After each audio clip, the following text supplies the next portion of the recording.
देवळाली छावणी परिषदेच्या कार्यालयीन अधीक्षकपदी विवेक बंड यांची नियुक्ती.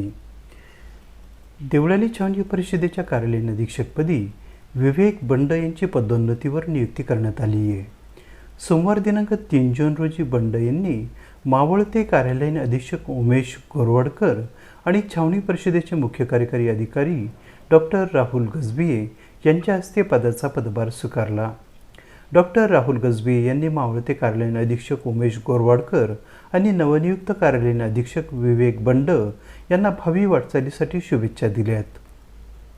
त्याचप्रमाणे छावणी परिषदेचे माजी उपाध्यक्ष सचिन ठाकरे, भगवानदास कटारिया, राजेंद्र जाधव, भाजप शहराध्यक्ष जीवन गायकवाड, राष्ट्रवादी काँग्रेसचे शहर कार्याध्यक्ष Sagar Godse, Deolali Rotary senior citizen संघटनेच्या अध्यक्षा कौशल्या मुळाने, किसन पेटारे, बुगुरू देवळाली कॅम्प परिसर पत्रकार संघाचे अध्यक्ष सुभाष कांडेकर, कार्याध्यक्ष प्रशांत दिवंदे, सरचिटणीस प्रमोद रहाणे आदींसह देवळालीतील विविध सामाजिक संस्था, संघटना, राजकीय पक्षांचे पदाधिकारी यांनीही विवेक बंड यांचे शाल पुष्पगुच्छ देऊन स्वागत तसेच अभिनंदन केले.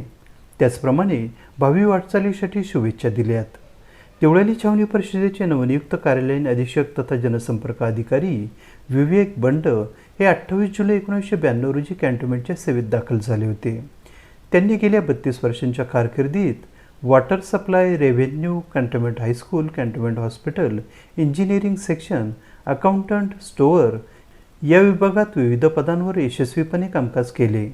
उमेश गोरवाडकर हे नियत वयोमानानुसार आपली सेवा पूर्ण करून सेवानिवृत्त झाल्याने त्यांच्या जागी पदोन्नतीवर विवेक बंड यांची नियुक्ती कार्यालयीन अधीक्षक या पदावर झालेली आहे.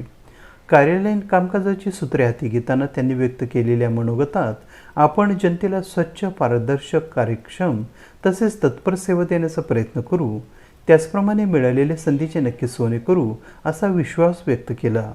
सध्या मिळालेले पद हे जबाबदारीचे असले तरी आपल्या आत्तापर्यंतच्या अनुभवाच्या जोरावर आपण या पदाला जास्तीत जास्त न्याय देण्याचा प्रयत्न करू असा विश्वासही त्यांनी व्यक्त केला.